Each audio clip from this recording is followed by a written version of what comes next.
За энэ удаагийнхаа ээлж цувралыг барилгын салбарын ажиллах хүч гэсэн сэдвээр та бүхэнд хүрэхэд бэлэн болж байна. 2024 оны 4-р улирлын байдлаар нийтдээ барилгын салбарт 96.1 мянган ажиллагч ажиллаж байгаа. За тэгэхээр манай барилгын салбар бол ер нь ажиллах хүчний шингээдэг ийм томоохон 5 салбарын нэг. Нийтдээ Монгол улсын хэмжээний нийт ажиллагчдын 7.1%-ийг бол манай барилгын салбар бүрдүүлдэг байгаа. За манай салбарын хувьд бол ер нь насны хувьд онцлог байдаг. 30-аас 49 насныхан манай барилгын салбарын нийт ажиллагчдын дийлэнх хувь буюу 60.2 мянгаыг нь бол бүрдүүлдэг байгаа. Ялангуяа 60-аас дээш насны эрэгтэйчүүд барилгын салбарт ажиллах энэ тоо бол жилээс жилд нэмэгдэж байгаа. Ийм бас сонирхолтой мэдээллийг та бүхэнд хүргэж байна. Барилгын салбарын нийт ажиллагчдын 70% нь нийслэл хотод ажилладаг байгаа. Баян-Улгийн аймагт 3.6 мянган барилгын ажилчид байдаг. За аймагуд дотроо бол хамгийн олон барилгын ажиллагчтай ийм аймаг байгаа.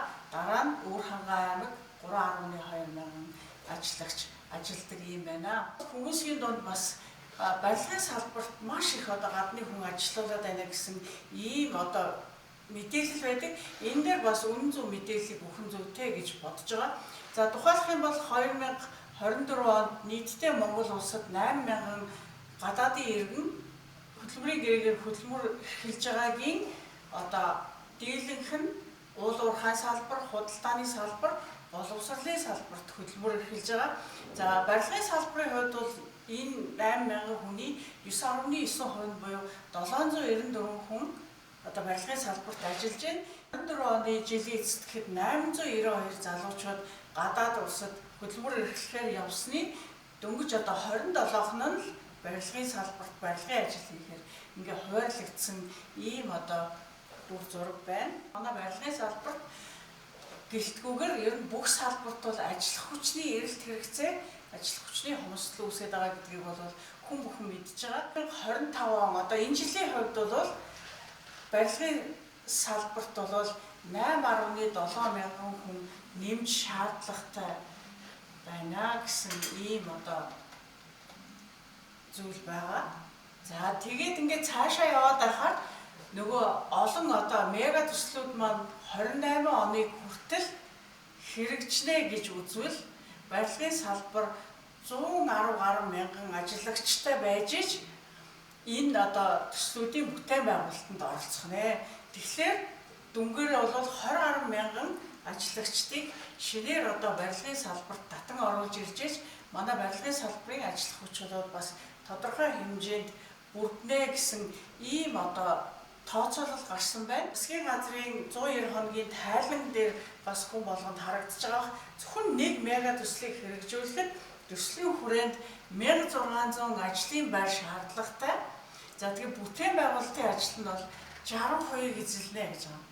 Тэгэхээр нөгөө 20 гаруй мянган хүн дээр чинь энэ 1600 зөвхөн нэг том төслийн 1600 ажлын байрыг бид хаанаас бүрдүүлэх вэ гэдэг ийм асуудал бол тулгамдж байгаа. Ажиллах хүчний хомсдол үүсгэж байгаа шалтгааныг бол мэрэгжлийн яам, өөрөөр хэлэх юм бол гэр бүл хөдөлмөр нийгэм хамгааллын яам, төрөл буурсантай холбоотой, за тэгээд хөдөлмөрийн шилжилттэй холбоотой гэдэг ингээ 2-3 янзын бодит цалингийн хэмжээтэй холбоотой гэсэн ийм 2-3 шалтгааныг тодорхойлсон байна. Мэдээж хүн ам зүйн шалтгаан бол зайлшгүй нөлөөлж таарна, цалингийн хэмжээ нөлөөлнө. Гэхдээ бидэнд бол бас бодлогоор энэ ажиллах хүчнийг яаж бүрдүүлэх вэ гэдэг асуудал маш чухал. Дээд сургууль, коллеж суралцж байгаа хүмүүсийг ингээ мэрэгчлэр нь аваад үзвэл зөвхөн манай барилгын салбарт гэхэд инженер үйлдвэрлэл, барилга угсралтын чиглэлээр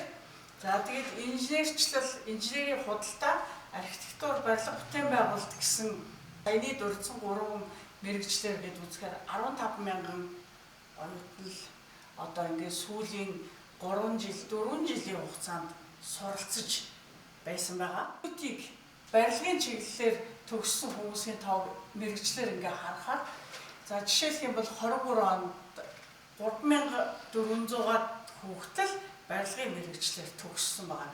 Тэгээд энэ хүүхдүүд бас бүгдээрээ барилгын салбарын ажиллах хүч болж ирсэн үү буюу гэдэг бол тийм тэмдэг хിവэрэ байгаа. Боловсролын бодлого дотроо энэ дутагдaltaй бүтээн байгуулалтын мэргэжлүүдийг яаж сургаж, төгсгөж, гаргаж мэргэжлийн байран дээр гаргах вэ?